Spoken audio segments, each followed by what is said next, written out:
honor, un placer tenerlos por acá. Voy a dar brevemente unas palabras para agradecerles la presencia, darles la bienvenida a todas y todos, agradecer al profesor Luis Brito García por el honor que nos hace de estar con nosotros esta mañana de hoy y además por haber escogido el Centro Internacional Miranda para presentar su libro, para publicar y presentar hoy su libro, el profesor Omar Hurtado por las palabras de presentación el día de hoy también. Queremos también agradecer al profesor Alexis Corredor, rector principal del Consejo Nacional Electoral, que hoy también nos honra con su presencia por aquí. Por supuesto, darles el saludo, como siempre, de la doctora Tibisay Lucena, ministra del Poder Popular para la Educación Universitaria. Agradecer también al Centro Nacional de Historia, a su presidente Alexander Torres Iriarte, por poner a disposición del Centro Internacional Miranda los espacios de la Casa de la Historia Insurgente Bolívar Chávez para que el Centro Internacional Miranda pueda realizar esta y todas las actividades que realizamos acá los días miércoles. Quiero también, por supuesto, agradecer al profesor Edgar Figuera Botini, quien hoy llevará la batuta de esta actividad, presentando a los profesores el día de hoy y, bueno, en general, dirigiendo la orquesta el día de hoy. Así que, bueno, desearles, como estoy seguro que va a ser, desearles que disfruten las charlas que hoy vamos a tener del profesor Hurtado y, por supuesto, del profesor Brito García. Sean todas y todos muy bienvenidos. Buenos días a todos, gracias Domingo, gracias al equipo sustantivo, a la profesora aquí presente. Siempre es un compromiso presentar a aquellas personas que realmente están consustanciadas con la forma en la cual nosotros expresamos nuestra vida cotidiana, porque presentar es hacer presencia, acto, y son presencia en nuestra vida permanente como parte de la conformación de nuestra conciencia nacional, histórica y revolucionaria, y en eso le agradecemos infinitamente y por eso son, por lo menos para las personas que militamos este proceso, por una vida otra, diferente, decolonizadora, del buen vivir, son realmente imprescindibles. Entonces eso es importante.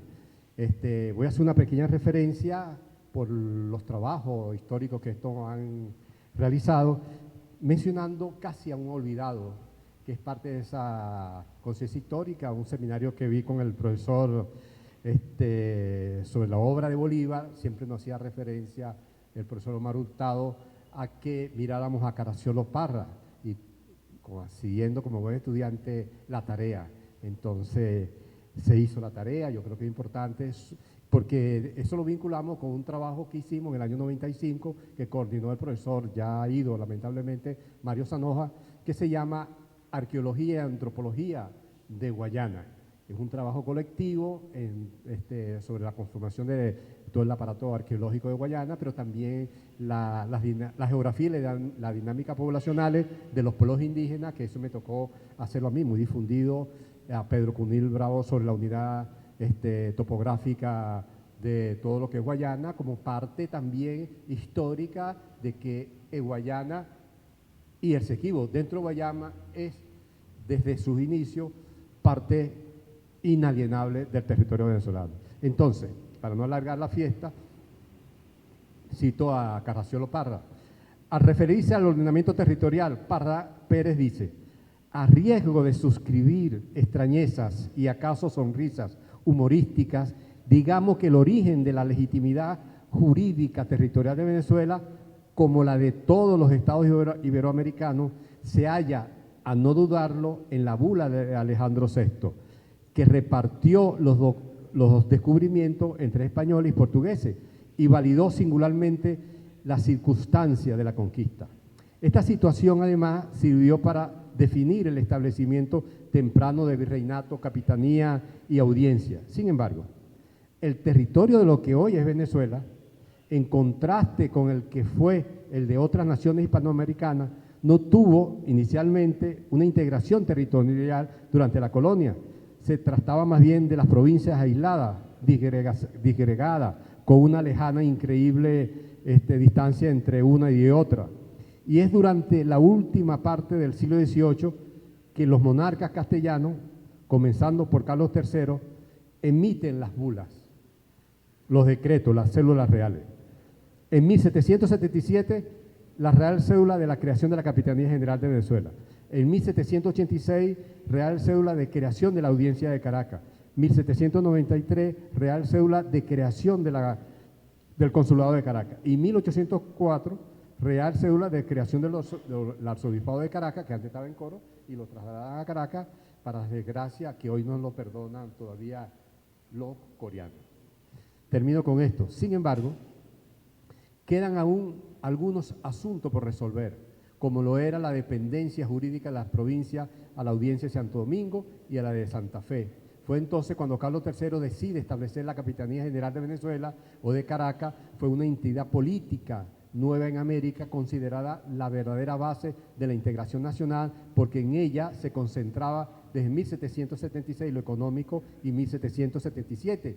Por eso el libro que le cito sobre arqueología y antropología guayana es importante. La unidad territorial no comienza con la capitanía, sino desde 1498, por la geografía, por la dinámica poblacional de los pueblos indígenas y todo lo que hoy sabemos de la documentación inalienable, inapelable, de que el Esequibo es parte integral de su formación, de lo que hoy viene siendo el territorio venezolano. Con esto paso a celebrar, a festejar realmente ese hecho histórico, pero al mismo tiempo también a ilustrar parte de nuestra formación, de nuestra conciencia, con un libro maravilloso, Guayana Nuestra, del autor Luis Brito García, escritor bolivariano, venezolano, una obra prolífera, imprescindible realmente, y el profesor Omar Hurtado, que va a ser realmente los comentarios necesarios sobre la magnífica obra leída y estudiada desde hace tiempo por el maestro historiador.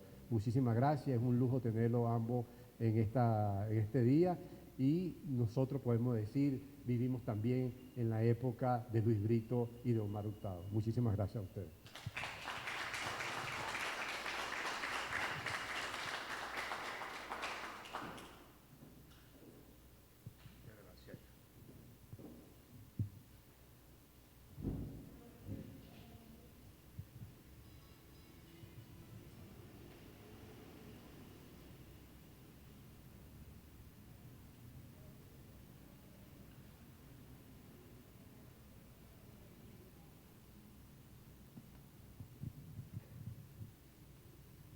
Muy buenos días. Agradezco al Centro Internacional Miranda, a su presidente, el doctor Domingo Medina, a sus demás directivos, que son nuestros hermanos, Hernando Apuro Gruber, Eduardo Medina Rubio, Xavier Sarabia, Mariche, Gloria Aguilarte. Bueno, estamos en familia, pues, en el Centro Internacional Miranda. Y su personal de apoyo, gente de nuestro altísimo aprecio. Agradezco la presencia del ciudadano rector principal del Consejo Nacional Electoral, Alexis José Rodríguez Pérez. Pues esa era la explicación de por qué había el tiempo puesto, iba yo de temprano, ¿no?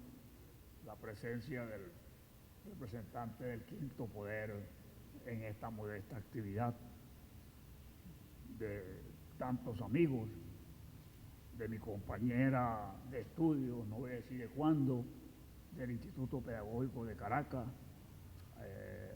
la profesora Alexia Núñez. Agradezco al doctor Luis Brito García el honor que me hace de permitirme presentar su libro, y agradezco a ustedes su presencia y su paciencia. ¿Saben por qué lo decimos? El Centro Internacional Miranda, que está, digo yo, en una fase de redimensionamiento, ha hecho de estas actividades los miércoles casi una tradición. Y por esta tribuna han desfilado destacados especialistas en distintos tópicos.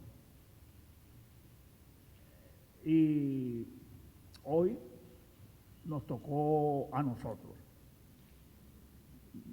Nos toca presentar el Por Ahora, último libro del doctor Luis Brito García, Guayana Nuestra.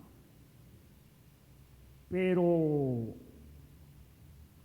este libro, que significa la presencia consolidada del Centro Internacional Miranda en el mundo de las publicaciones, está escrito por un venezolano eminente, el doctor Luis del Valle García Brito, quien está por cumplir 82 años, pero que tiene 92 libros publicados.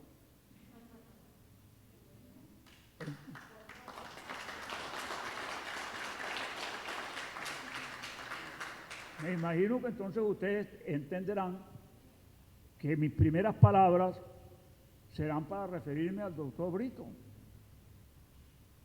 Porque ¿cómo vamos a hablar de un libro si el autor tiene esta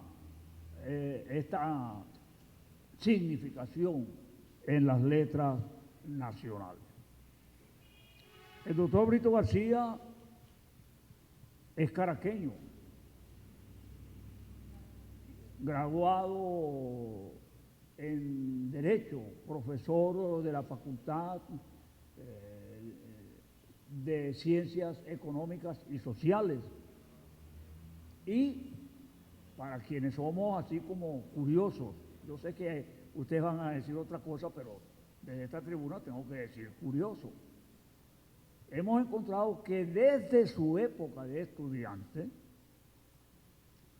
se ha destacado escribiendo en las carteleras, en los periódicos estudiantiles, en los periódicos de la Resistencia, porque así es como podemos calificar por lo menos buena parte del llamado periodo de la democracia representativa.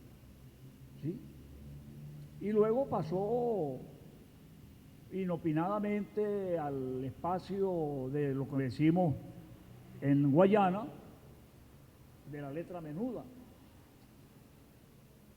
Y su obra es significativa, es significativa. Conversábamos afuera un rato,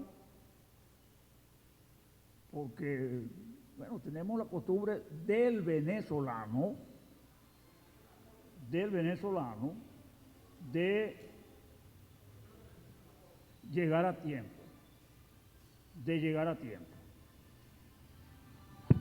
Disculpen ustedes, estas cosas están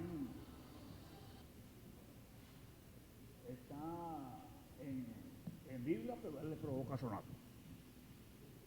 Es que yo tengo un amigo que yo le digo que cuando calcule que más o menos yo esté haciendo un escenario, me llame, para yo también demostrar que tengo importancia, pues. No, como nadie me va a llamar. Bien. Entonces, conversábamos afuera y yo le preguntaba que si no había cultivado la poesía.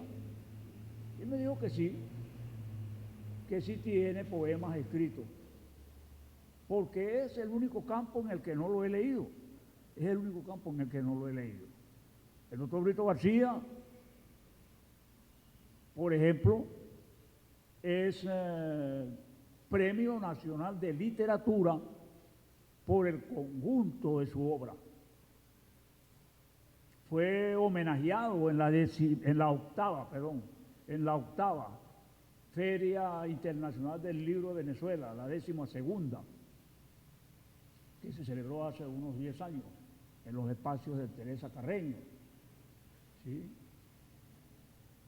Es uno de los pocos, a lo mejor hay varios, pero es el que yo conozco, que tiene 3 premios de la Casa de las Américas.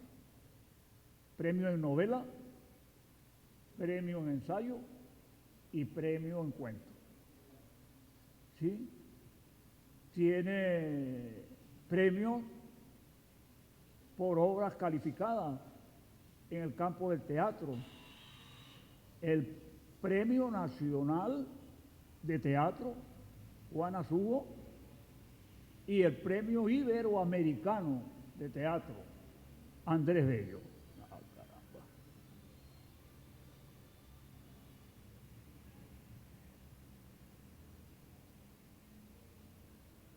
El Premio Internacional de Teatro, Iberoamericano, disculpen, de Teatro, Andrés Bello. Tiene el Premio Municipal de Prosa y de Ensayo. No sé, de verdad, es Premio Nacional de Historia y tiene múltiples condecoraciones. De los libros del doctor, ha escrito guiones para películas. Por ejemplo, La planta insolente, ¿sí? Y ha contado para el fenómeno de llevarlo a la filmación con el apoyo del maestro Román Chalbón. Ya eso habla de la calidad de los guiones que ha presentado. Hay un libro de esos escasos 92 que él tiene publicado, que a mí particularmente me captura, porque pudiera decir que lo vi nacer. Porque resulta que el doctor Luis Brito García, el doctor Vladimir Acosta, el doctor Mario Zanoja, la doctora Iraida Vargas Arena, este que les habla, coincidíamos en la Escuela Venezolana de Planificación. Y nos reuníamos alrededor de la mesa porque teníamos que firmar unos documentos, porque teníamos que tomarnos un café, porque teníamos que almorzar. Y resulta que la pareja biónica de Mario Zanoja y Iraida Vargas estaban dirigiendo un seminario que se llamaba La subjetividad en el socialismo. Vladimir Acosta estaba dirigiendo un seminario llamado Salir de la colonialidad. Y el doctor Brito estaba trabajando sobre las características del venezolano. Como ustedes entenderán, de esos seminarios, de esos seminarios surgieron obras que han marcado buena parte de nuestro desenvolvimiento. El doctor Luis Brito García es investigador de la Escuela Venezolana de Planificación, del Centro Nacional de Estudios Históricos, del Centro de Estudios Simón Bolívar, del Centro Internacional Miranda, pero no es que es investigador, sino que produce desde esos espacios. Aquí está un ejemplo. Aquí está un ejemplo. ¿Sí? El doctor Brito García es, hasta donde sé, el segundo venezolano, esperamos que le vaya mejor que al primero, postulado por una especie de movimiento nacional que contó con el respaldo intelectual de nuestra maestra Minelia Villalba de Ledesma, que ha sido promovido desde la librería mediática y que se constituyó un movimiento nacional, la postulación de el doctor Brito al Premio Nobel de Literatura.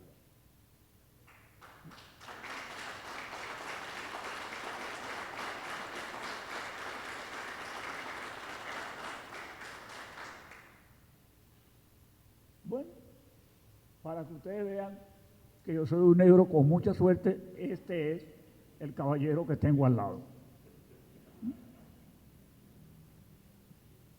Bien, nos toca conversar sobre el libro Guayana Nuestra. No lo tiene Fernando todavía, ¿no? Aquí lo tengo. Este libro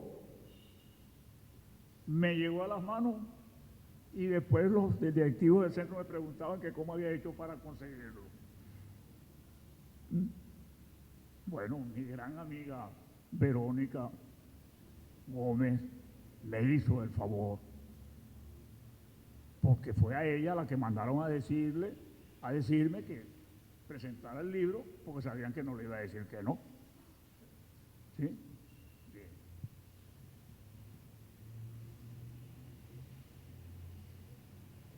El libro comienza con un prólogo de Vladimir Acosta. Y dice Vladimir que el libro se aproxima al Caribe, un Caribe que según él, Vladimir, descubrimos hace aproximadamente medio siglo, gracias al extraordinario libro de Juan Bosch. Y claro, arranca del Caribe, del espacio marítimo, porque buena parte de lo que el libro trata ocupa los espacios marítimos. Y la razón de ser de lo que está ocurriendo en el edificio La Paz, que es curioso, en La Haya, donde está la Corte Internacional de Justicia, tiene que ver en buena medida con los espacios marítimos. Yo diría que es un Caribe al que, si bien los lectores probablemente pudimos descubrir gracias al extraordinario libro de Juan Bosch, Venezuela, y lo digo con absoluta convicción de maestro de aula, conoció el Caribe gracias a Hugo Chávez. Porque es Hugo Chávez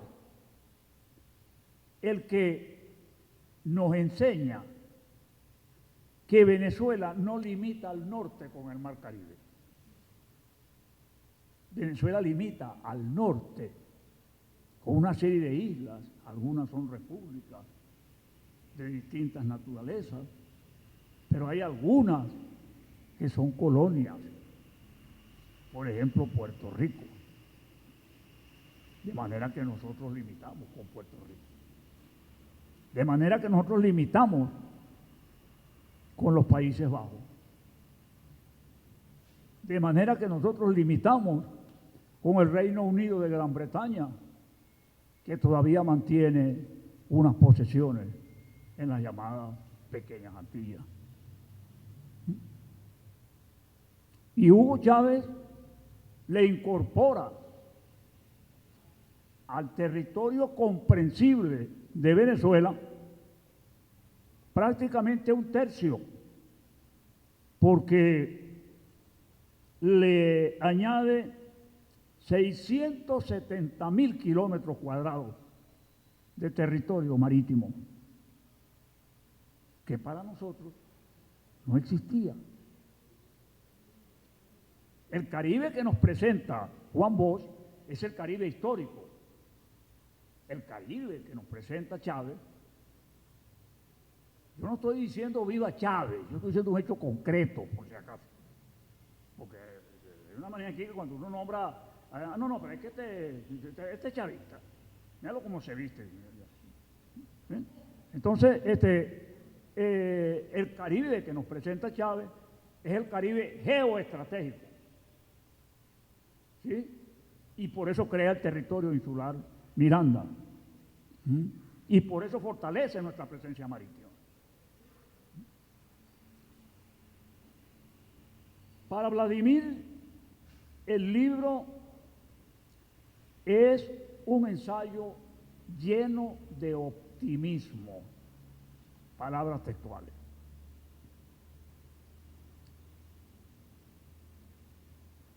La primera línea que nos ofrece el doctor Brito García en este libro nos impactó. Porque él dice que la Primera Guerra Mundial empezó en 1492. ¿Cómo? Como dijo alguien por ahí, eso no estaba en la historia que yo estudié. ¿Por qué empieza la Primera Guerra Mundial en 1492? Porque las naves que se tropezaron con el grupo de las Bahamas, actualmente,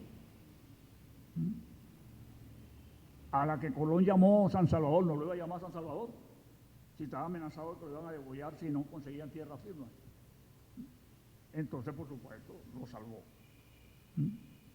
la isla de Whitefield hoy en día, porque es una posesión británica.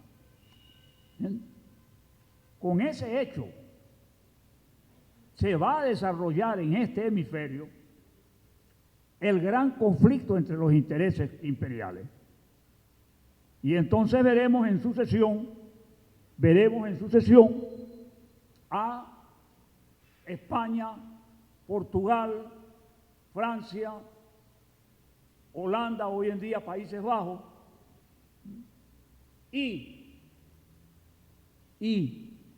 comenzando el siglo XVIII, Gran Bretaña. No Inglaterra,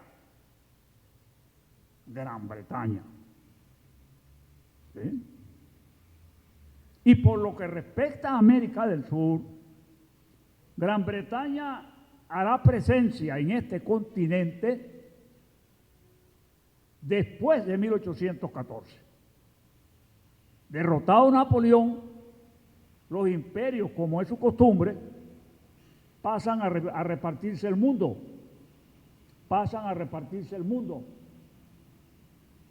Y Holanda le cede a Gran Bretaña, ¿verdad?, unos 4.000 kilómetros cuadrados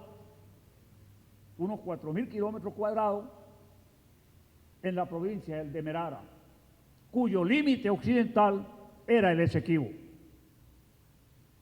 Eso abre las apetencias de Gran Bretaña, ¿sí? Y empieza a expandirse hasta el absurdo de que en el conflicto de las Malvinas, el entonces representante de la Cancillería británica dijo que Gran Bretaña estaba en las Malvinas antes que existiera Argentina. Eso es un embuste, eso no es verdad.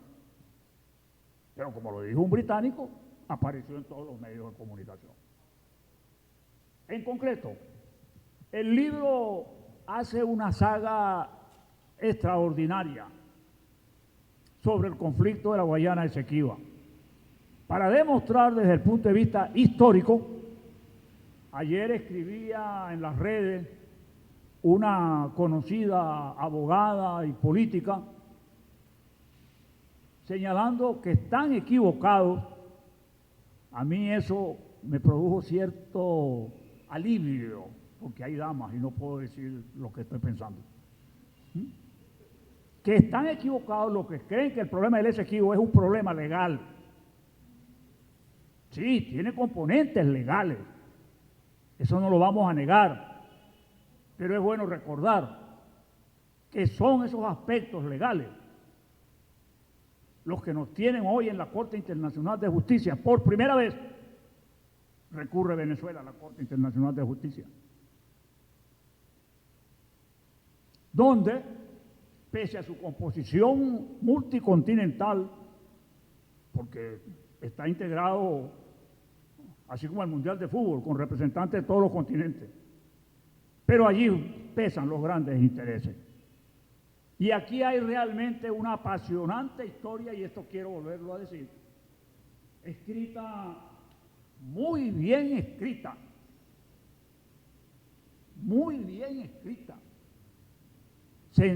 con un lenguaje sencillo, a pesar de la profundidad de los temas que tocan. Bueno, calculen ustedes el pequeño detalle de los 4.000 kilómetros cuadrados que estaban al occidente del Esequibo. Gran Bretaña fue extendiendo a través de mapas fraudulentos, que son los únicos que tienen, los de Schomburg. Fue creciendo, fue corriendo la frontera hasta llegar hasta donde está Guri hoy en la actualidad. Esa era la reclamación que tenía Gran Bretaña. Y Venezuela cometió el error en 1887 de pedir la intervención de los Estados Unidos para que hiciera valer la doctrina Monroe, una doctrina de acción contradictoria, porque ¿cómo ocurre lo de las Malvinas? ¿Cómo ocurre lo de las Antillas neerlandesas? Ahí no valió la doctrina Monroe. Bien, ¿sí? Entonces, los mapas de este prusiano, de Schomburg, es lo que tiene, es lo que tenía Gran Bretaña y es lo que tiene Guyana. Nosotros, hasta donde pudimos, seguimos lo que está ocurriendo en La Haya. Y la República Cooperativa de Guyana no tiene argumentos, pero no nos olvidemos que tampoco en 1899 los tenía. Es cuando ocurre el fraude del famoso tratado, que había sido aconsejado por los Estados Unidos. Y ya los Estados Unidos se sentían en capacidad de competir con las grandes potencias, sobre todo con Gran Bretaña. Y empezó el acto del reparto del mundo, como es el telón de fondo de lo que está ocurriendo en Ucrania. ¿Sí? Entonces, eso ha llevado a hechos de armas, a expulsión de los británicos de territorio venezolano, como ocurrió con el general Cifontes, que los persiguió más allá de la cuenca del Cuyuní. Y entonces, en definitiva, las razones fundamentales son las apetencias de Gran Bretaña. Y algunos se sorprenderán que la argumentación venezolana en La Haya, ahora está pidiendo que se establezca la responsabilidad de Gran Bretaña. Porque Guyana es, en el mejor de los casos, un alfil de los poderes imperiales. ¿Sí? Nosotros tenemos títulos históricos. Desde 1498, cuando el almirante de la mar Océana vio por primera vez el Orinoco, un marinero vio el Esequibo y así aparece en los registros. Desde 1498 dijimos que Gran Bretaña aparecerá en 1814. ¿Sí? ¿Y por qué? Porque Gran Bretaña tiene dos grandes aspiraciones.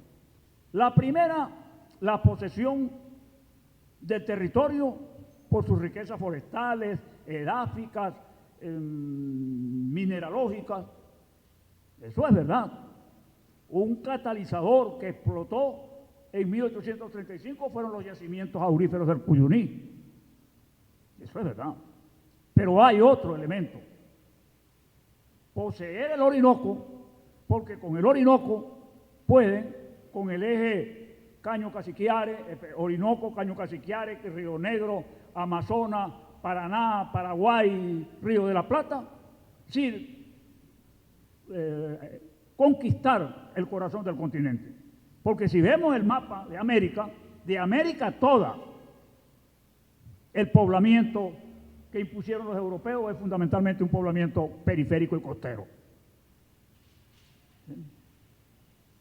Por eso, el Tratado de 1899, que es írrito en sus orígenes, porque es aconsejado por los Estados Unidos, porque no hay presencia de los venezolanos, porque los británicos no aceptaron que hubiese representantes venezolanos, porque según ellos, ya he pedido varias veces disculpas, no hablábamos bien de inglés y además olíamos mal. Pero ese tribunal se estableció siguiendo las directrices de los Estados Unidos. De manera que hasta en su origen, lo dice el doctor Brito, como conocedor del derecho, en su origen es ilegal. ¿Sí? Llama la atención, y con esto concluyo, para los que están viendo el reloj, concluyo con lo siguiente. Tenemos que estar alerta. Bueno, dice una serie de razones, no es solamente una relación, sino que hay una serie de medidas. Él las explicará, porque el libro es de él. Yo lo que eso hice fue leerlo. Económicas, políticas, culturales, estratégicas, militares, poblacionales, porque el territorio en disputa es poblado por amerindios que en 1969 desarrollaron una rebelión que fue reprimida sangrientamente, y el gobierno de la época, Caldera I, hay que decirlo, se desentendió de ese conflicto, y los cabecillas de la rebelión pidieron asilo en Venezuela, y Venezuela los extraditó hacia Guayana, donde fueron fusilados. Eso está escrito, eso no lo estamos inventando nosotros. Hay que desarrollar una serie de políticas, ¿no? Porque como cosa curiosa, Venezuela pide que volvamos al Acuerdo de Ginebra. El Acuerdo de Ginebra cuestiona el laudo de 1899, pero Venezuela no incorporó una cláusula que le permitiera ocupar el territorio que estaba reclamando, mientras que Guyana, ¿verdad?, ahora y antes Gran Bretaña, porque eso es lo interesante. El acuerdo se firma en febrero y en junio Gran Bretaña le da la independencia a Guyana. Y entonces cambia el tablero. Y dejamos de ser una nación agredida por un imperio a ser un país que agredía a una pequeña nación que estaba empezando a surgir. Nosotros no tenemos la culpa que el territorio en reclamación constituya las 3/4 partes de Guyana. ¿Sí? Con toda esa relación, el doctor Brito, ¿verdad?, este libro se bautizó el viernes, el jueves fue la comparecencia, para que entendamos el valor de la historia. El jueves fue la comparecencia, ¿sí? Y por supuesto el libro entró en imprenta y el doctor Brito lo terminó antes de que se dieran los sucesos de La Haya. Y entonces la conclusión es: tenemos que estar alertas ante la posibilidad de una sentencia de la Corte Internacional de Justicia que viole nuestros derechos históricos, geográficos, cartográficos, legales y humanos, porque la población que habita el Rupununi está totalmente, que habita la Guyana, está totalmente diferenciada étnicamente de los que están al norte, que son indostánicos y afrodescendientes. Que tenemos que estar alerta ante una sentencia de la Corte Internacional de Justicia que viole nuestros derechos, porque la Guayana Esequiba es nuestra. Ese es el libro que el doctor Brito nos está entregando ahora. Muchas gracias por su paciencia.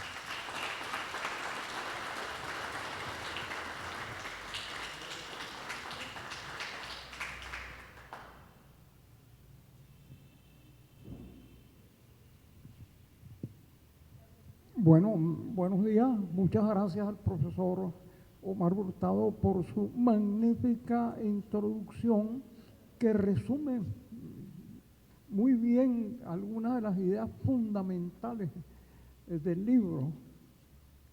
Quiero únicamente volver sobre esa idea de que en 1492 empieza la Primera Guerra Mundial.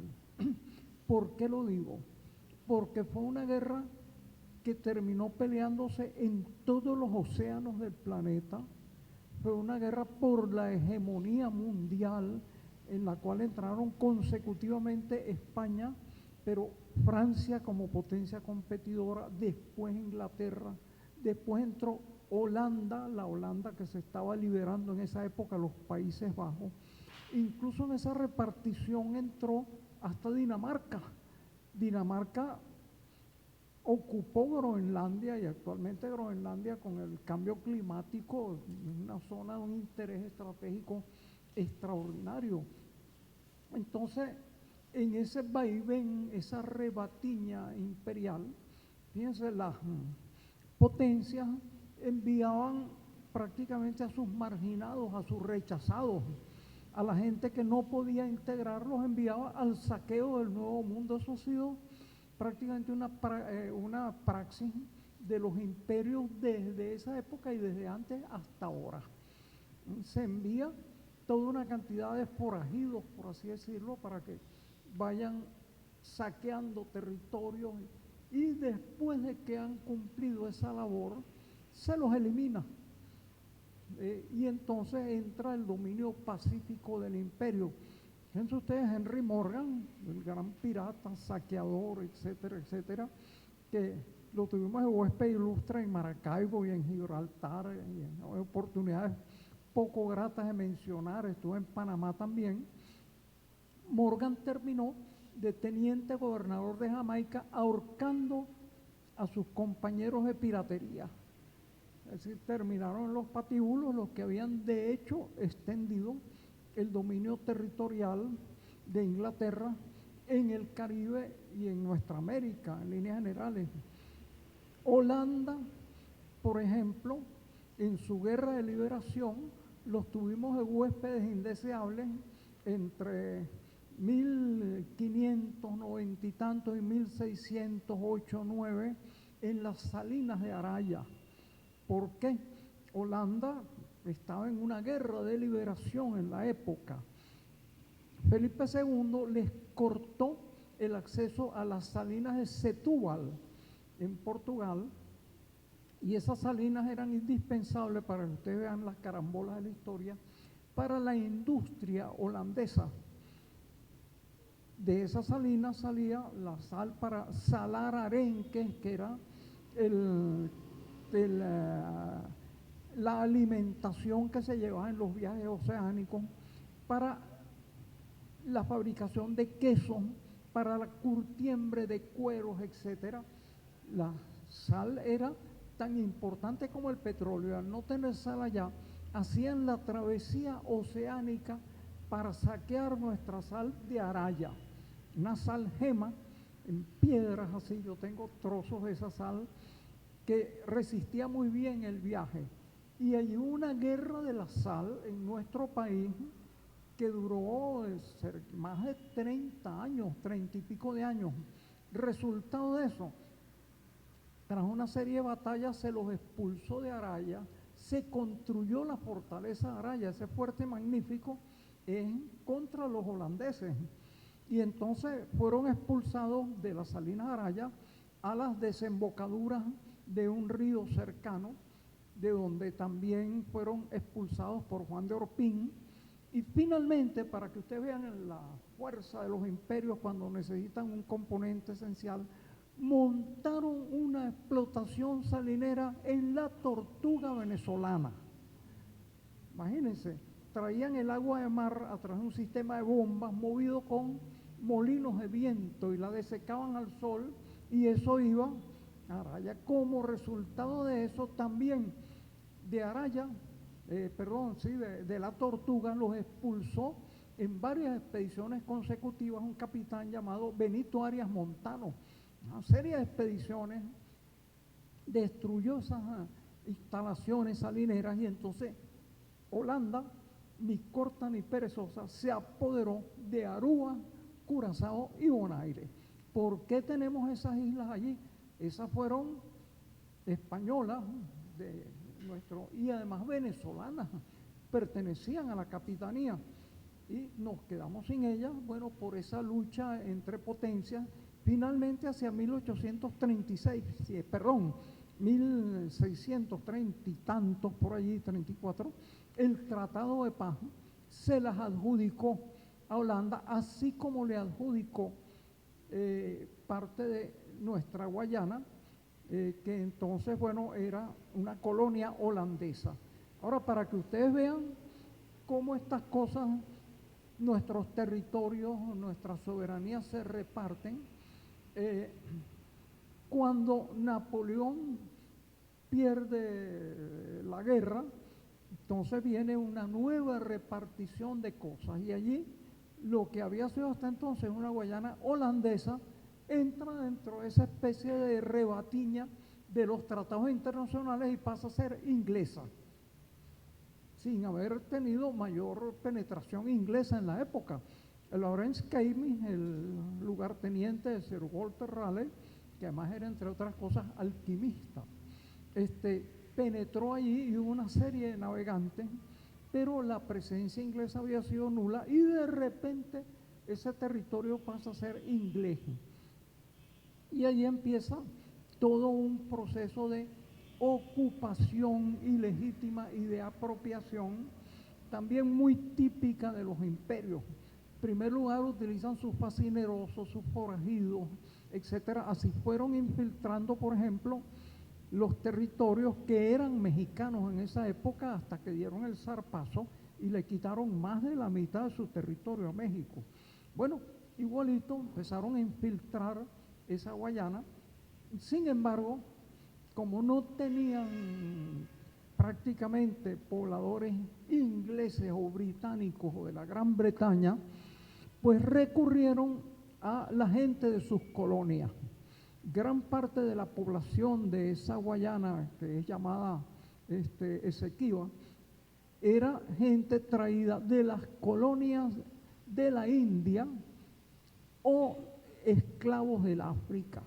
Fíjense ustedes qué curioso componente colonial, ¿no?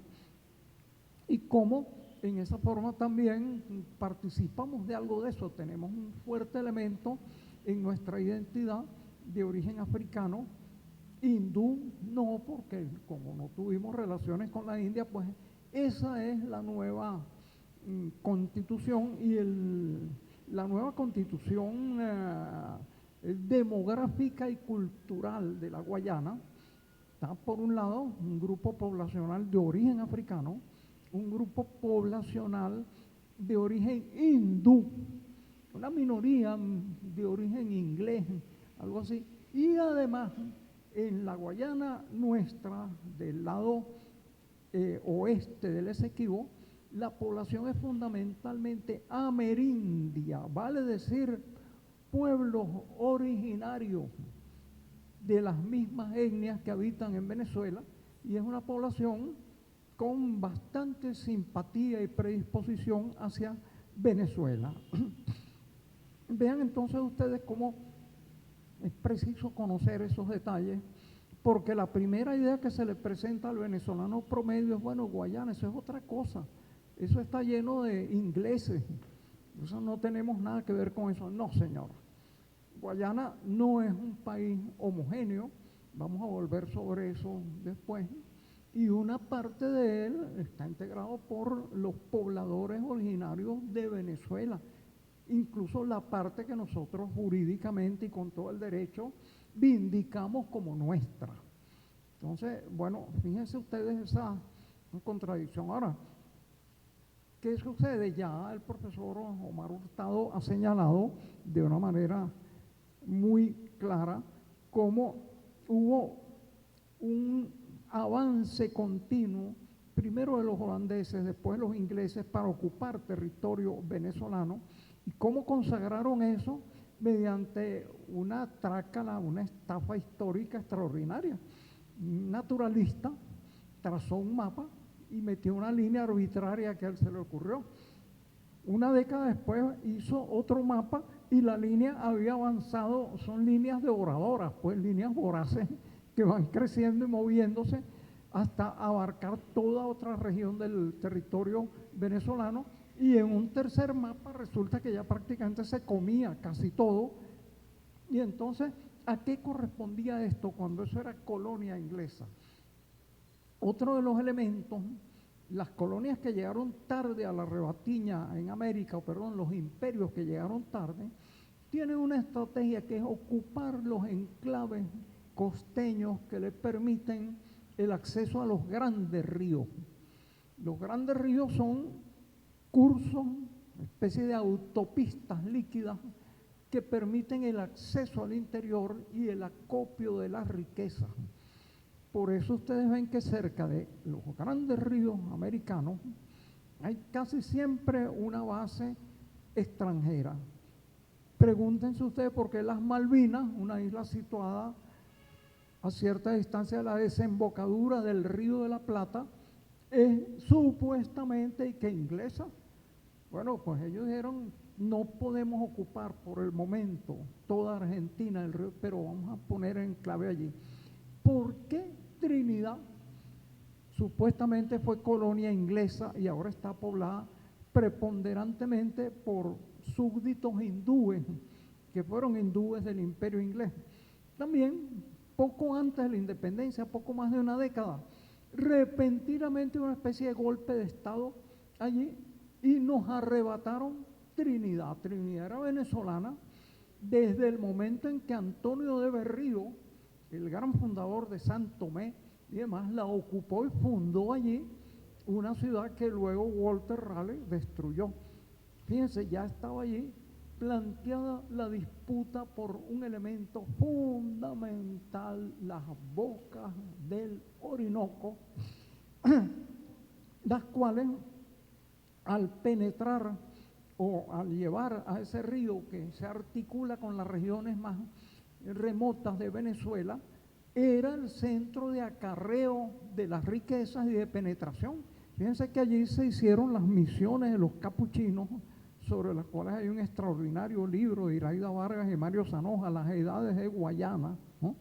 Allí había un imperio, entonces, por lo tanto, el imperio inglés tenía puesta la vista en las bocas del Orinoco, así como los Belsers, desde la época de la colonia, tuvieron una especie de arrendamiento. Venezuela les fue dada en alquiler, un antecedente para algunas cosas de la contemporaneidad, pues repentinamente, bueno, vamos a arrendarles Venezuela a los extranjeros para que hagan lo que les dé la gana con ellos. Fíjense cómo la cosa va de lejos. Y bueno, como los Belser o Belsares trabajan en el occidente de Venezuela, cuando en 1902 y 1903 las potencias imperiales bloquean Venezuela, qué curioso, desde La Guaira al Orinoco se reparten la zona de patrullaje los ingleses, y desde La Guaira al lago de Maracaibo los alemanes, donde habían estado los Belser, donde había estado Sir Walter Raleigh, y donde se podía completar el plan imperial de apoderarse de las bocas del Orinoco y por consiguiente de Venezuela. Ya, Daniel Florencio Oleri, que había sido uno de los edecanes del Libertador y que hizo esa memoria extraordinaria de la iglesia, fue después cónsul de Venezuela, de Inglaterra en Venezuela. Y él tiene una carta en donde dice que es fundamental que se domine el Esequibo y el Orinoco, porque quien domine eso dominará Venezuela. Como la lealtad de Oleri, después de haber servido a nuestra patria, estaba en el fondo con la metrópoli de su origen, que era el imperio. Entonces, lo que hay aquí es una vieja centenaria secular competición por el acceso, la defensa y el bloqueo de los grandes cursos de agua, en este caso el Orinoco. Piensen ustedes también cómo Panamá, desde los tiempos en que se inició el canal Panamá, por cierto, los canales de Panamá fueron previstos en la Carta de Jamaica por Bolívar, y Bolívar no solo fue un sueño, cuando estuvo ya, tomó el poder en Guayana, nombró una comisión para el estudio del trazado de los canales. Y fíjense cómo después ese Panamá de nuevo es arrendado, entregado por Colombia a los intereses de Estados Unidos, y allí hay una hiperconcentración de bases militares que fueron teóricamente expulsadas por Torrijos, pero han vuelto a renacer. Vean ustedes la importancia estratégica que tiene el acceso a los grandes ríos. Lo que hay en Guayana es esa controversia. Además de eso, se ha descubierto petróleo, pero también la finalidad del imperio inglés, que a quien le tocó eso en un reparto, en un botín de guerra de 1814, es apoderarse de las bocas del Orinoco y con eso de Venezuela y en alguna forma de América del Sur, porque planteando pues esa misma política con respecto a los ríos, tienen los accesos de la economía. Ese bloqueo que nos están haciendo ahora se podría hacer absolutamente perfecto si tuviéramos que pasar por una aduana inglesa o tuviéramos que pasar por una aduana estadounidense para tener acceso desde el Orinoco al mar. Imagínense ustedes la magnitud y la intensidad del bloqueo que nos podían oponer. Entonces, bueno, de esa historia que es larga, llegamos a uno de los puntos fundamentales que señalo yo, que es una cosa trágica y patética. Hay dos. Uno, la escasez de la presión demográfica y de ocupación que hemos ejercido sobre ese territorio nuestro. Yo digo que ni las fronteras ni la soberanía se defienden por sí solas. Tienen que estar en una continua batalla por sobrevivir. Es lo mismo que el cuerpo humano. Nuestro cuerpo está en una continua lucha, en una guerra contra infinidad de agentes que lo agreden, que intentan destruirlo. Piensen ustedes qué es lo que sucede cuando una persona muere. El conjunto de sus defensas deja de estar activo y ya ustedes saben lo que le pasa lamentablemente pues a lo que fuera el cuerpo de una persona. Igualito, la soberanía existe, el territorio existe porque se lo defiende de manera continua, y en ese sentido hubo, diría yo, una relativa falta de Venezuela en el sentido del poblamiento y la explotación económica. Ya Bolívar, al principio de la guerra de independencia, le participan que hay una serie de pobladores en la zona del Esequibo, y él dice, bueno, a todos esos señores hay que advertirles que o se someten a las leyes venezolanas o tendrán que mudarse o ser expulsados, pero esa iniciativa del Libertador no tuvo continuidad. Su muerte impidió que tomara en sus manos ese problema, y desde entonces pues eso ha ido creciendo hasta que a finales del siglo antepasado cometimos otro de los graves errores que comete continuamente Venezuela. Tenemos un conflicto, hay una disputa. Vamos a buscar un conjunto de jueces extranjeros para que decidan sobre nuestros asuntos de soberanía interna. ¡Qué maravilla! Es decir, ¿quiénes son los que mejor pueden decidir sobre las cuestiones de fuero interno de Venezuela? A los extranjeros. Eso da mucho caché, eso es una maravilla. Entonces, esa es una de las costumbres inveteradas, suicidas de la República de Venezuela y de la bolivariana también, porque no estamos exentos de eso. ¿Qué se plantea? Bueno, tenemos una diferencia, vamos a someterlo a unos árbitros internacionales bajo la égida de Estados Unidos, desde luego. Se forma el célebre Acuerdo para el Laudo Arbitral.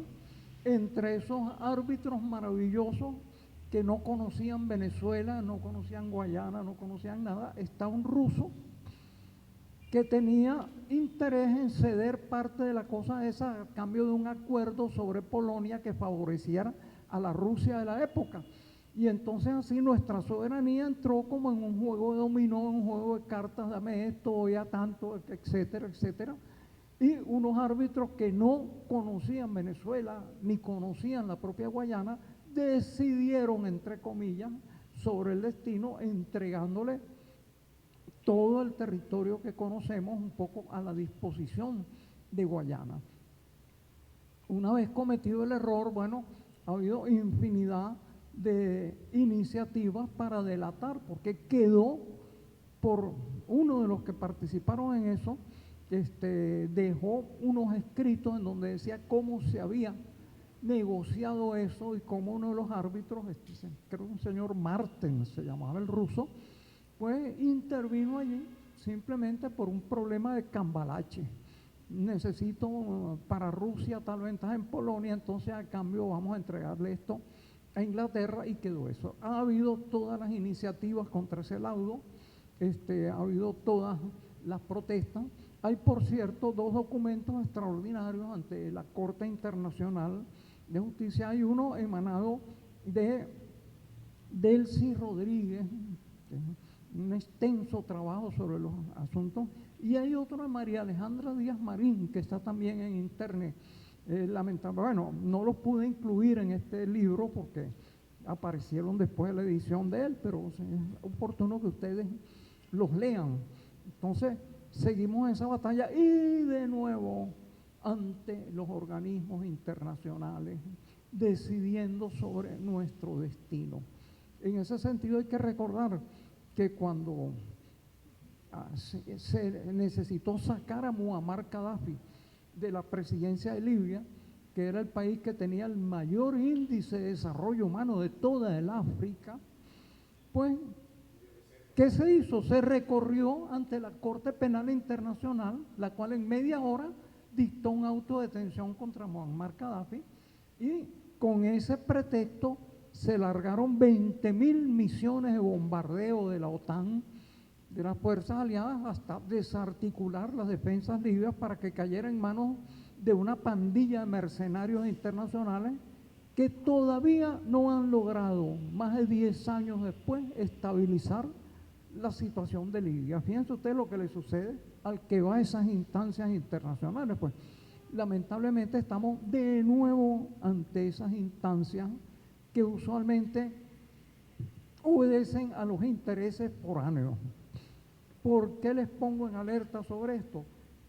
Bueno, parece que nuestras autoridades tienen un prurito, una especie de primer elemento, que es: tenemos que entregar la soberanía. La soberanía de Venezuela está mal en manos de los venezolanos porque no la merecemos y no sabemos qué hacer con ella. Vamos a entregársela a cualquier extranjero de cualquier lugar que sea y con el pretexto que sea. Señores, hay 33 tratados contra la doble tributación en virtud de los cuales potencias hegemónicas no pagan impuestos en Venezuela. Y en todos y cada uno de esos tratados se dice que las controversias sobre la materia, ¿quiénes las van a decidir? Tribunales extranjeros. Tenemos asimismo una enorme cantidad de tratados y acuerdos que van a ser decididos los desacuerdos por el CIADI, que es el CIADI, Centro Internacional de Arreglo de Diferencias sobre las Inversiones. Es una junta arbitral flamante que depende del Banco Mundial y la cual más o menos en 335 diferendos le ha dado la razón a los estados nacionales 5 veces. Es la última cifra que yo conozco, y el resto todo a favor de las transnacionales. Pues nosotros estábamos apuntados allí hasta que el comandante Hugo Chávez Frías, cuya memoria honro en este caso, dijo: nos retiramos de eso porque eso va contra la soberanía. Pero continuamente usted no puede agarrar un funcionario, un parlamentario y demás, que su primer reflejo no sea: qué maravilla, vamos a ponernos en manos de tribunales extranjeros porque eso da mucho caché, nos quitarán todo. Pero qué importa que nos quiten todo si nos lo quita un extranjero, que eso es maravilloso. Hay varias leyes que han salido últimamente en las cuales en todas y cada una de ellas se someten las controversias que puedan tener los inversionistas extranjeros en Venezuela a tribunales extranjeros, e incluso controversias que estén resueltas por nuestra Corte Suprema de Justicia. Señor, ¿de qué nos vale tener un sistema judicial si sus sentencias pueden ser anuladas, cambiadas, vetadas, redactadas de nuevo por cortes extranjeras? Contra el imperio de los tratados de la doble tributación, yo hacia el 2004, con el compañero Fermín Toro Jiménez, introduje un recurso ante el Tribunal Supremo de Justicia. Y la respuesta fue que es que Venezuela se había acogido al principio de soberanía relativa. Y por eso las cuestiones de orden público interno, a pesar de que la Constitución dice que tienen que ser resueltas por nuestros tribunales y de acuerdo con nuestras leyes, pueden ser sometidas a organismos extranjeros. Por Dios santo, ¿la soberanía es o no es? La soberanía no puede ser relativa. Yo siempre digo que eso es como decir que una dama está medio preñada. No. O está preñada o no está preñada. No puede tener una soberanía que es relativa, que es como una masa de plastilina así que sirve y no sirve, porque eso equivale a no tener soberanía. Fíjate que estamos en la misma lucha, y esa fue la lucha que nos llevó al funesto lago arbitral y que después hizo que 3 flotas de Alemania, Inglaterra e Italia nos bloquearan entre 1902 y 1903 y toda la cantidad de incidentes consecutivos. Entonces, este es el planteamiento. Es decir, lamentablemente, como incurrimos en la primera vez en eso, estamos viviendo las secuelas y estamos expuestos a que se nieguen nuestros derechos. Ahora, esta es una historia ya, el profesor Omar Hurtado resumió de manera clarísima y magistral. El problema es un poco el que se planteaba el camarada Lenin, ¿qué hacer? Es decir, porque también, pues, bueno, sí, nos podemos quejar, hemos sido despojados, eso es injusto, eso es malo, etcétera, pero ¿qué hacer? ¿Qué hacer? Fíjense ustedes, ante todo, nos falta una enorme cantidad de información para el venezolano común e incluso para el no común sobre el territorio nuestro de la Guayana Esequiba, en una serie de elementos. Por ejemplo, para empezar, por el territorio. ¿Cuáles son las características de ese territorio? ¿Cuáles son sus recursos naturales? ¿Cuáles son su fauna, su flora, sus especies? ¿Cómo es su hidrografía, aparte del Esequibo, que sabemos que es un río fundamental? Si uno le pregunta a un venezolano promedio, y hasta algunos con conocimiento, es un enorme vacío. Sabemos que eso es nuestro, pero ¿qué es lo que es nuestro? Hay que comenzar por tener un conocimiento clarísimo. Los imperios sí saben de eso, por eso enviaron primero a este señor Schomburg, un naturalista, para que hiciera un registro de la fauna, la flora, la riqueza, y después inventaron unos mapas que sirvieran de pretexto para el desarrollo. Entonces, en primer lugar, tenemos que incrementar nuestro conocimiento del territorio en reclamación, de la zona en reclamación, en todos sus aspectos, pero además complementándolo con vigilancia satelital.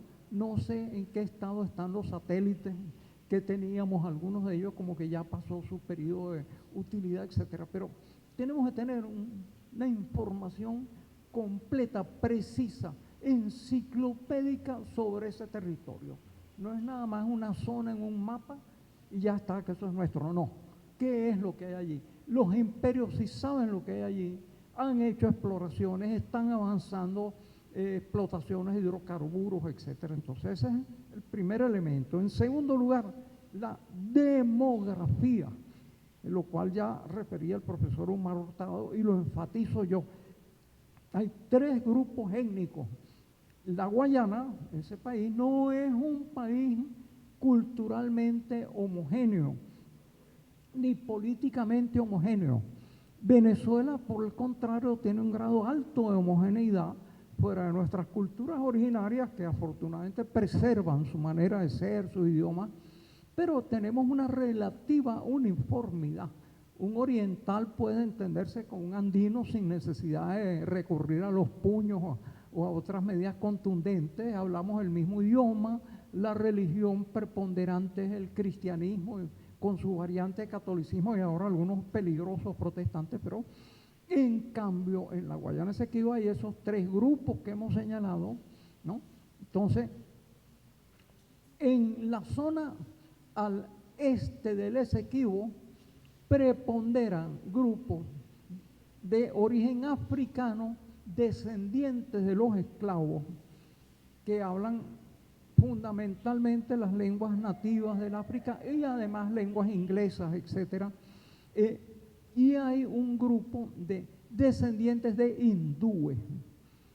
Lo que no hicimos nosotros lo hizo Inglaterra, trayendo infinidad de colonos en condiciones miserables a poblar Guayana. Entonces, cada uno de esos grupos tiene su especificidad y no necesariamente se llevan muy bien. Ellos tienen barreras nacionales, no tienen ni el mismo idioma, ni la misma religión, ni las mismas costumbres, ni las mismas tradiciones. Y en la zona que nosotros tenemos en reclamación preponderan los amerindios, que ya señalamos que son descendientes de nuestros pueblos originarios, los cuales tienen una cierta vocación o simpatía hacia Venezuela. Ya se habló de la masacre del Rupununi. Esos pueblos en un momento se alzaron a favor de la anexión a Venezuela y Rafael Caldera los dejó en la nada, facilitando que hubiera después una espantosa represión contra ellos. Entonces, tenemos que estudiar esos pobladores, cuáles son sus costumbres, su idioma, sus tradiciones, sus maneras de pensar, su forma de ver, cómo ven a Venezuela, cómo lo interpretan. Entonces, es un estudio que está por hacer, diría yo. Algunos de nosotros, bueno, por curiosos nos formamos una idea de eso, pero es necesario que órganos especializados en Venezuela se ocupen de ese estudio y de difundir los resultados. La economía, por ejemplo, bueno, ¿cuáles son los recursos naturales de Guayana? Ya las transnacionales los conocen al dedillo y por eso están alborotadas entrando en la zona en la cual no se debían hacer explotaciones. Pero, ¿qué sabemos nosotros de esos recursos? ¿Cuáles son? ¿Dónde están situados? ¿Cuál es su productividad potencial? ¿Cómo funciona la economía de Guayana? Porque es un país profundamente pobre a pesar de sus riquezas naturales. ¿Cómo está distribuido el ingreso? ¿Cuáles son las clases dominantes desde el punto de vista económico? ¿Cuál es la posición del pueblo frente a ellas? ¿Es una posición de solidaridad, de sumisión, o hay conflictos clasistas que estudiar allí? Eso es bien importante. Y entonces, bueno, naturalmente tenemos que tomar opciones sobre eso, hacer estudios profundos sobre cómo funciona la economía guayana y cómo podría funcionar una Guayana devuelta a Venezuela, qué vinculaciones habría, cómo funcionaría nuestra economía en relación a ello. La política, bueno, lo que pasa en la sociedad también pasa en la política, y lo que pasa en la economía también. Cada uno de esos grupos, que por cierto son minoritarios, tiene organizaciones políticas propias, que además en cierta medida son excluyentes de los demás. Eso es una gran debilidad que es necesario estudiar. En Venezuela usualmente nuestros partidos son nacionales, no se excluye a un grupo étnico, un grupo X, porque claro, algunos de la oposición son sumamente clasistas y racistas y entonces se les eriza la piel cada vez que el tono de alguna persona no es del tono pálido y demás. Pero en Guayana eso es una realidad. Hay partidos que representan a los descendientes de los africanos, partidos que representan a los descendientes de hindúes, y hay fuerzas también que representan a la mayoritaria población de origen indoamericano indígena del sector nuestro. Y eso además provoca fracciones y luchas bastante graves dentro de la Guayana Esequiba. Fíjense que entre nosotros, bueno, tenemos disensiones internas, pero si un determinado grupo político triunfa, eso no implica una política racista, una política religiosa, etcétera. A veces hay su pequeño matiz secreto, pero allá sí, allá de repente, oye, que los afrodescendientes acepten todo lo que haga un gobierno predominantemente de origen hindú, difícil. Lo mismo sucede con los descendientes de los pueblos originarios. Entonces, eso es un cuadro político muy complicado, cada fracción tiene sus partidos, y que le infunde una debilidad a la estructura política de la Guayana, que tenemos que estar conscientes de ello, estudiarla y, llegado el caso preciso, bueno, explotarla a nuestro favor, utilizarla a nuestro favor. No puede ser que se subleve la población amerindia y la dejemos allí librar sus propias fuerzas para que haya una represión inmensa, una masacre, etcétera. Es decir, hay que tener una política clara con relación a eso. Relaciones internacionales, punto en el cual hemos caído. Bueno,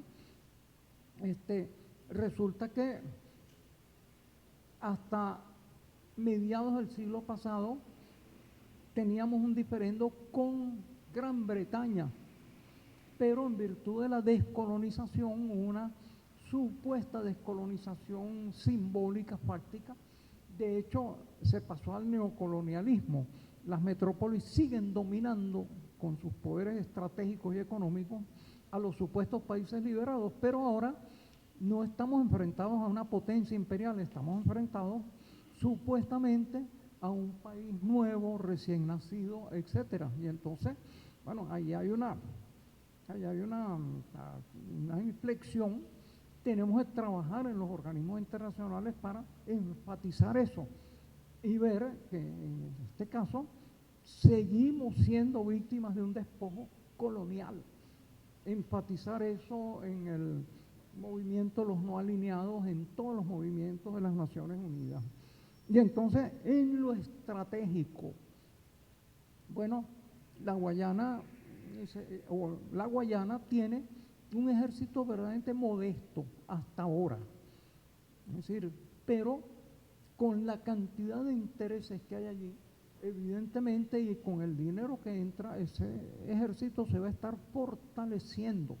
Tenemos que estar muy vigilantes con eso, ejercer también hay una vigilancia satelital, de espionaje, de información, etcétera, porque ya Estados Unidos estableció unos corredores marítimos en donde hay una presencia de las unidades navales de Estados Unidos en virtud de una supuesta lucha contra el narcotráfico.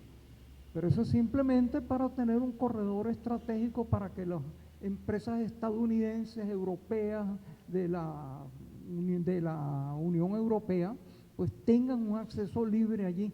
Y además de eso, tenemos que tener una vigilancia constante, porque no es imposible que a través de un atentado de falsa bandera culpen a Venezuela de estar invadiendo el territorio Esequibo sin haber llegado a un acuerdo previo, y por lo tanto inventen una guerra para terminar de arrebatarnos parte de la Guayana, y si es posible, el objetivo fundamental de ellos son las bocas del Orinoco.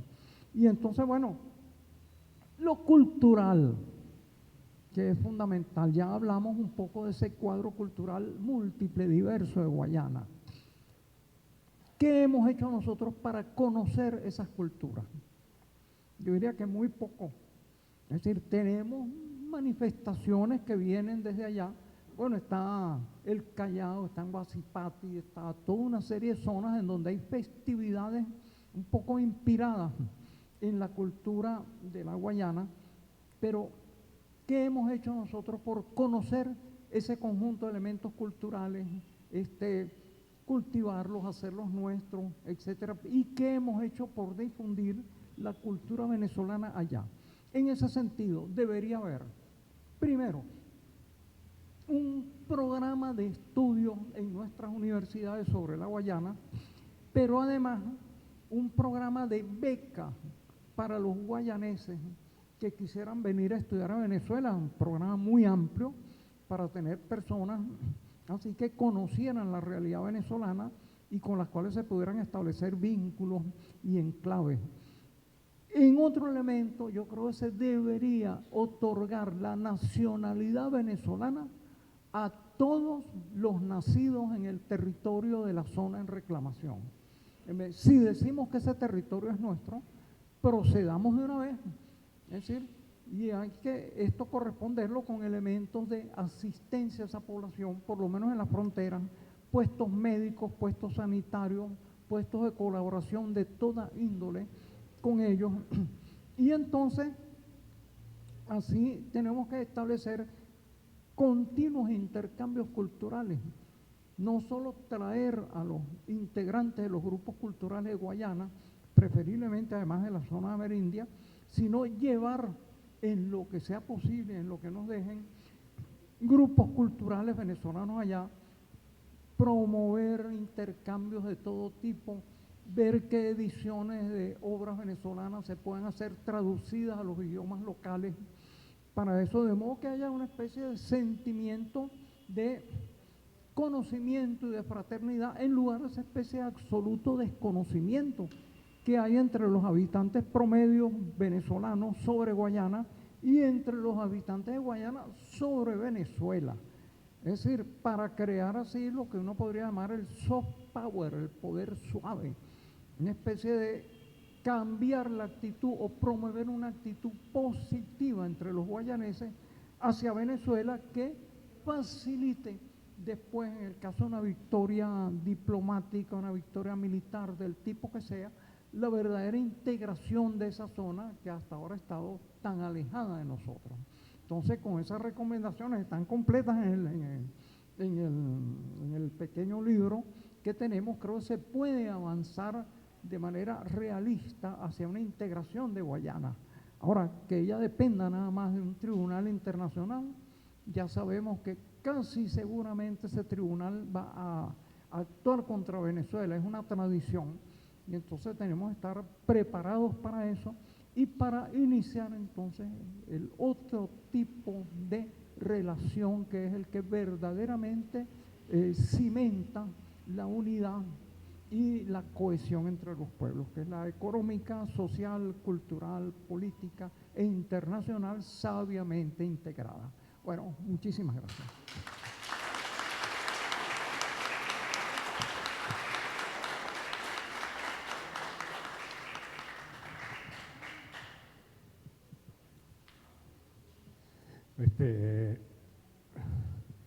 Ilustradoras, extraordinaria la presentación del autor y el presentador, ya que esta mañana dijo que nos estamos viendo como es, exageradamente, demasiado en estos tiempos, pero bien. Onésimo es un viejo extraordinario de Gaviria, un amante de la historia andina, del Michi y de las mujeres. Y una vez Mario Zanoja lo llevó a Margarita, a un evento allá.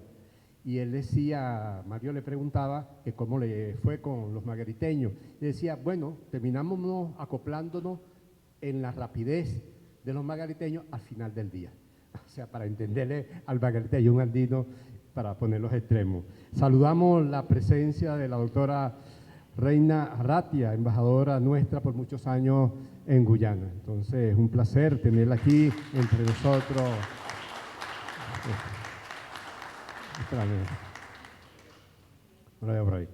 Bueno, entonces ahí hay algunas preguntas para un poco redondear, la voy a leer todas porque tienen la misma hermenéutica, el mismo arco semántico y yo creo que ambos profesores pueden realmente abordarla sin ningún problema. Creo que se me cayó una, ya va, la voy a ordenar por orden de...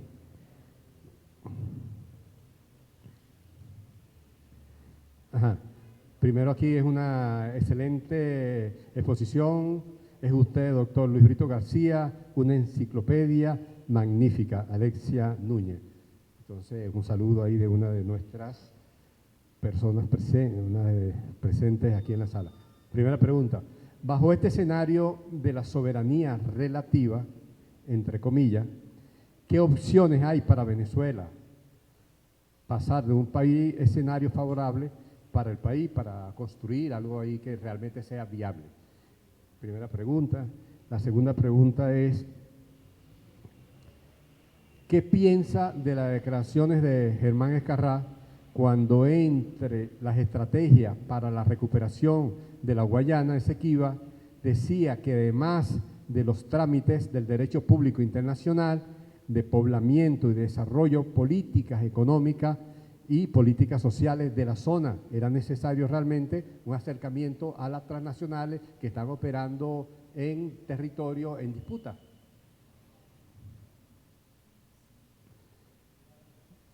¿Por qué no crear una corte de justicia territorial antiimperialista en el marco de la CELAC que se ocupe de estos problemas fronterizos nuestroamericanos en lugar de ir extraterritoriales?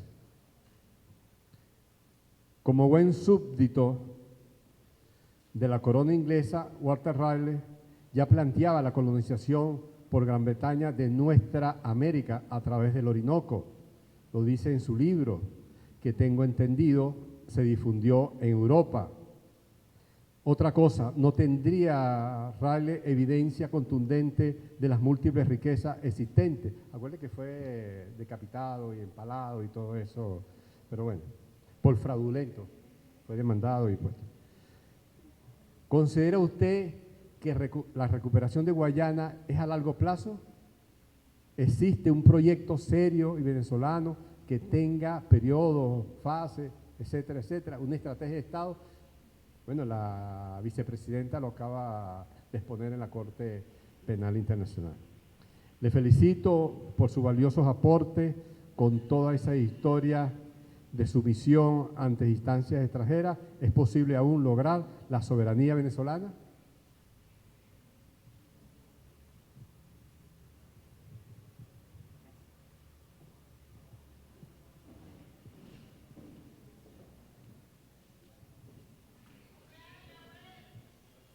Bueno, muchísimas gracias y sobre todo muy prudente el procedimiento de consignar las preguntas por escrito. Vamos rápidamente a hacer un comentario sobre cada una de ellas. ¿Qué hacer con el principio de soberanía relativa? ¿Qué opción hay? Bueno, acabar con eso es un contrasentido. Eso es como que habláramos de la claridad oscura. No existe soberanía relativa, soberanía es el poder absoluto y perpetuo de una república de darse sus propias leyes, aplicarlas con sus propias autoridades y resolver con sus tribunales las controversias que haya sobre la aplicación de esas leyes. Si usted cede cualquiera de esos atributos, ya no es soberano, es una colonia, un protectorado, lo que sea. Si nosotros, por ejemplo, le cedemos la facultad de hacer o vetar nuestras leyes a una potencia extranjera, ya no somos soberanos. Si le cedemos la potestad, podemos dictar leyes e interpretarlas, pero le cedemos la potestad de ejecutarlas a un presidente designado por el extranjero, no somos soberanos. Y si cedemos la potestad de interpretar nuestras leyes a tribunales extranjeros, ¿qué queda de nuestra soberanía? Entonces, yo creo que a todos los representantes ante el Poder Legislativo, a los constituyentes, a los del Ejecutivo, habría que darles un propedéutico que les dijera: señores, no se puede entregar la soberanía porque eso está prohibido en el artículo 1 de la Constitución, que nos da inmunidad de jurisdicción, y en el artículo 151, que pauta que las controversias sobre materias de interés público en Venezuela tienen que ser resueltas por tribunales venezolanos y de acuerdo a nuestras leyes, y tenerles en suspenso el nombramiento hasta que no se aprendan eso. No es muy difícil, son 2 artículos. son 9 líneas y actúen en consecuencia. Es decir, ahora, a uno le sorprende ver la unanimidad con que la gente se salta por encima de la Constitución y la soberanía de Venezuela como si eso fuera una gracia. Hay que crear conciencia en ese sentido, y yo diría que debería añadirse a la Constitución, sea una reforma, una ley que era la destitución inmediata de cualquiera que someta a Venezuela a tribunales extranjeros, bien sea como legislador, como juez o como gobernante del Ejecutivo. Porque si no, ¿qué tomadura de pelo es esta? ¿Qué soberanía tenemos si los problemas jurídicos en los cuales está envuelta el interés público nacional de Venezuela los va a decidir una corte del Banco Mundial o de Estados Unidos o de Inglaterra? Bueno, ya tenemos lo que está sucediendo con nuestro oro en manos del Bank of England. Igualito todo lo que caiga en manos de esas cortes va a ser resuelto en contra nuestra, y tenemos que defender la soberanía así. La declaración, además del derecho internacional público sobre las políticas sociales y transnacionales. Bueno, efectivamente, fíjense un poco lo que he dicho, eso tiene que ver con eso. No solo hay el problema jurídico, que para mí está resuelto a favor de Venezuela, pero ¿cuáles son las políticas sociales que tenemos pensadas con relación a Guayana? ¿Tenemos algún plan de gobierno, algún plan social, algún plan educativo, algún plan de vialidad, por ejemplo? ¿Cuáles son las carreteras que hacen falta, los puentes? ¿Cuáles son los aeropuertos, los puertos que son requeridos en esa nación? Es decir, tenemos que pensar, no solo Guayana es nuestra, sino, bueno, para que eso sea realidad tenemos que pensarlo de manera real. ¿Qué vamos a hacer con ese territorio? Entonces, ¿por qué no crear un marco antiimperialista en la CELAC? Yo creo que precisamente esa es la finalidad de la CELAC, es la finalidad de UNASUR, es la finalidad del movimiento de los no alineados, y hay que continuamente mantener eso.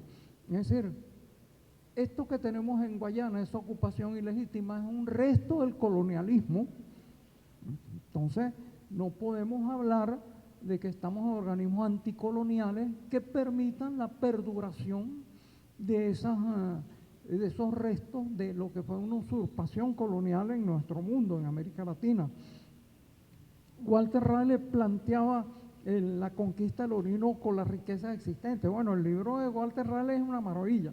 Yo lo he glosado mucho, lo he comentado en algunas de las obras mías, entre Demonios del Mar, Piratas y Corsarios en Venezuela, también en Señores del Caribe, etcétera, porque el libro de Raleigh ya es un manifiesto. El título dice la conquista del rico, bello, maravilloso reino de Guayana, etcétera, y en sus párrafos dice, en este paisaje maravilloso, lleno de vegetación, de riquezas naturales, de ciervos, todas las piedras prometían oro, se veía oro por todos lados, las piedras brillaban con oro. Es decir, la palabra oro aparece regada a lo largo de ese libro, pero obsesivamente, que es una verdadera cuestión, y ahí ya está todo el plan de Raleigh. Es decir, él pretende que en cuanto él le mostró un retrato de la reina Isabel a los indígenas, todos los indígenas se arrodillaron para jurarle fidelidad a Elizabeth Capuratá, una cosa así,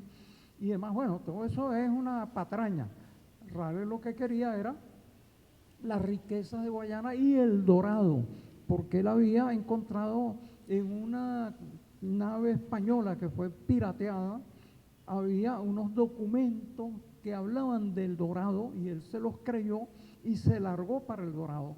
La cuestión es que es cierto, la riqueza de Guayana es más grande que la del dorado soñado, pero lo que faltaba era la masa humana a la cual esclavizar para extraer esa riqueza. Por eso fracasó Raleigh en sus 2 expediciones y otros pobladores. Sin embargo, ya hemos hablado de las misiones capuchinas, que hicieron un emporio tan grande allí que con esa riqueza se financió la independencia y se pudo emprender la campaña de la Nueva Granada, después la campaña del sur.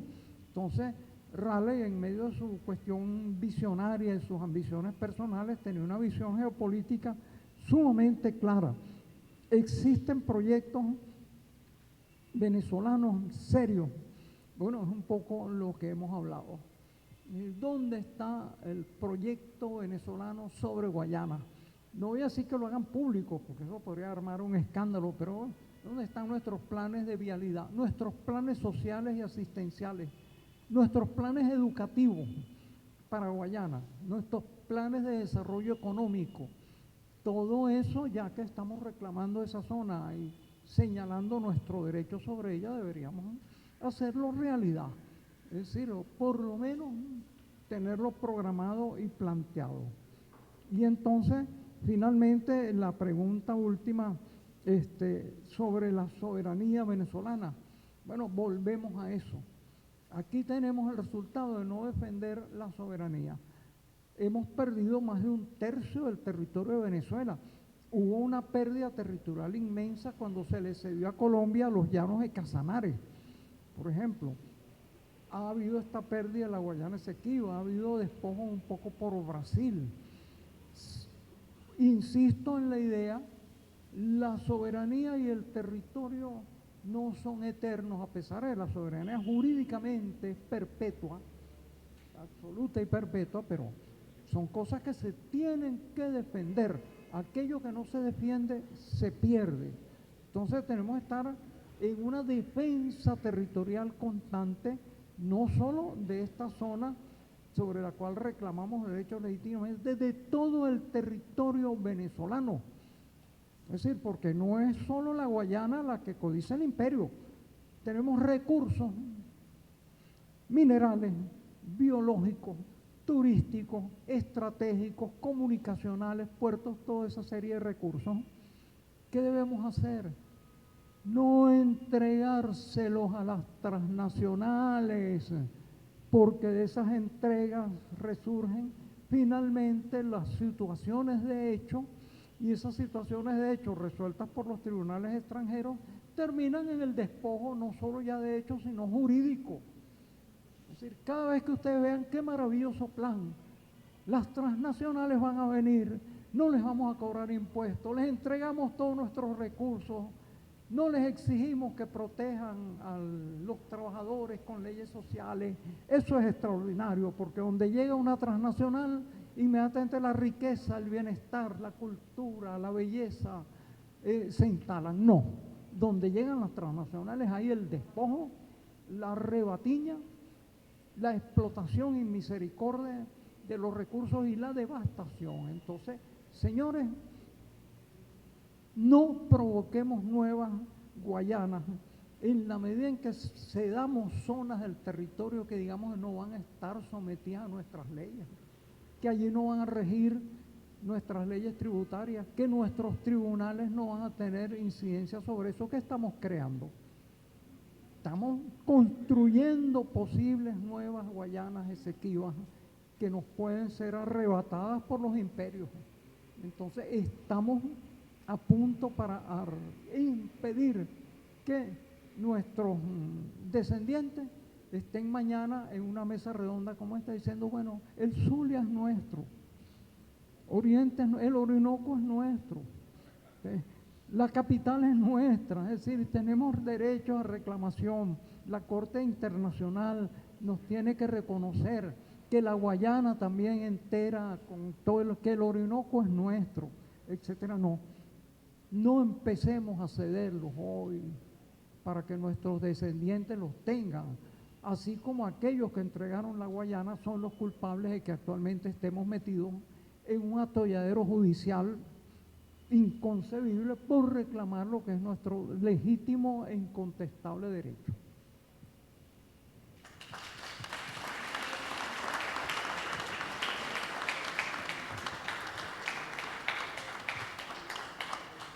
Maravillosa disertación de ambos profesores, titanes del pensamiento venezolano, nuestro americano, el profesor Omar Hurtado Rayupsen y el profesor Luis Brito García.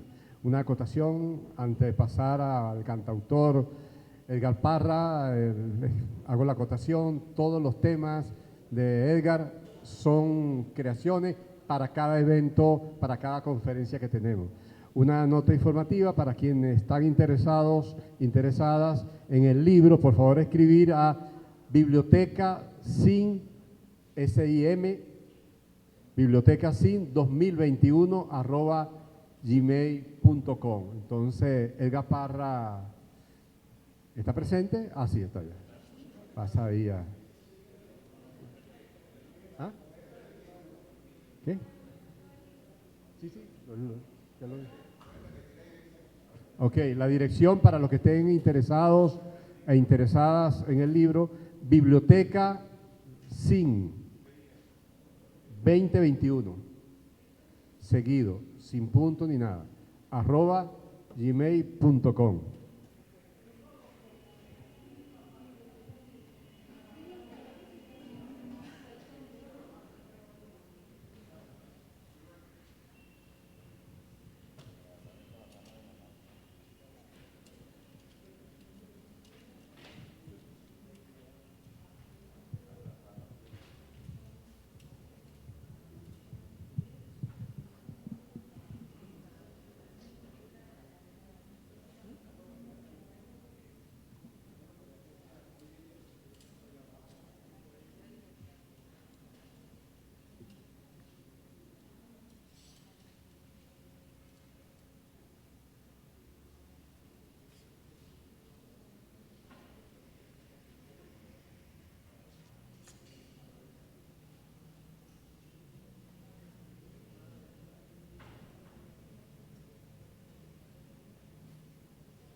Aló, buenas tardes.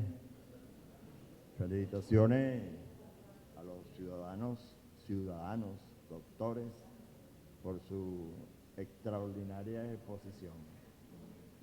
Cada día los que llegamos a estos espacios nos nutrimos de inmenso conocimiento y bueno, eso es para el despertar de la conciencia y logremos eso que termina de hablar el doctor Luis Brito García. Hagamos los planes y los proyectos que debemos desarrollar para poder empoderarnos de nuestro territorio.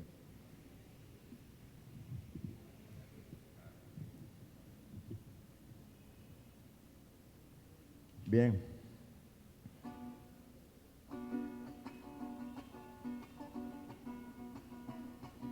Como lo dice la historia, al que tiene la razón, el tiempo se la dará cuando llegue la ocasión.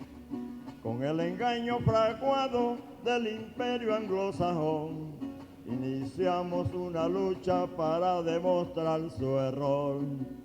Ellos dicen que Guayana el negocio la compró, pero el límite que tienen con descaro confundió. En varios actos legales Venezuela lo llevó para darle la respuesta que nos da la posesión. Hoy llevamos documentos y el silencio los cubrió por la objetividad que con ellos se mostró. Esperamos que la ley nos dé legitimación. Esperamos que la ley nos dé legitimación.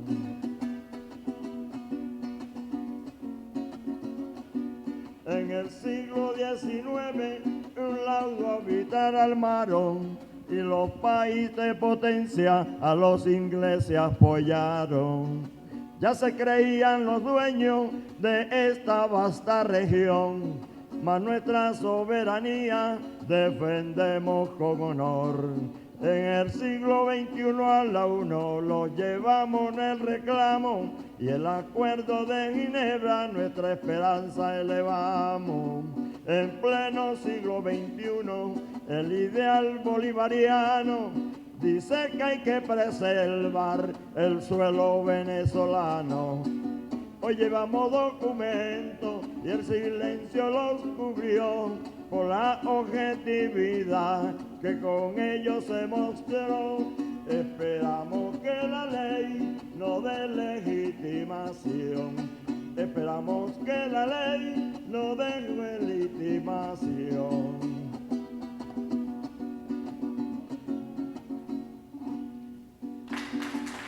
Guayana es nuestra.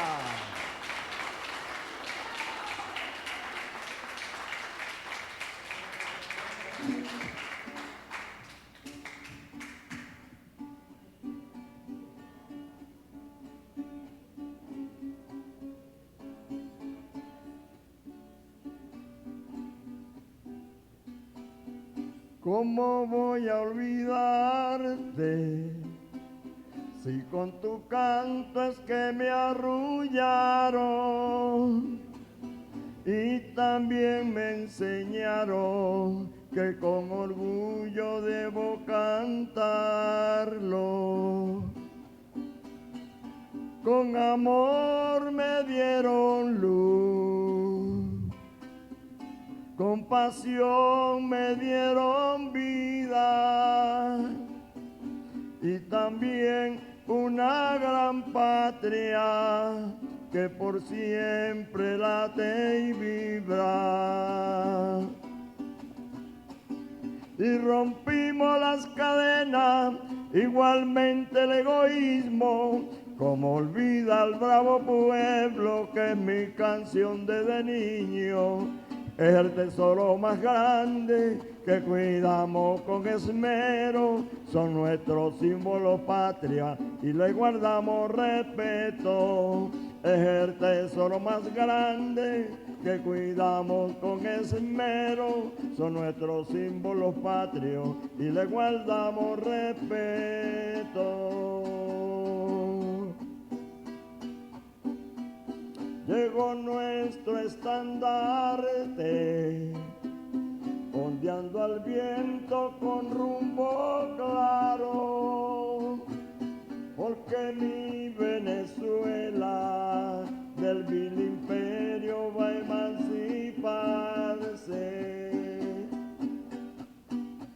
10 estrellas provinciales en tu franja las honramos, ya que al fin la independencia en nuestra tierra sembramos. Y el escudo va radiando la riqueza de la patria y la unidad nacional en tus espigas marcadas. Es el tesoro más grande que cuidamos con esmero, son nuestros símbolos patrios y le guardamos respeto. Es el tesoro más grande que cuidamos con esmero, son nuestros símbolos patrios y le guardamos respeto. ¡Que viva la patria! Gracias.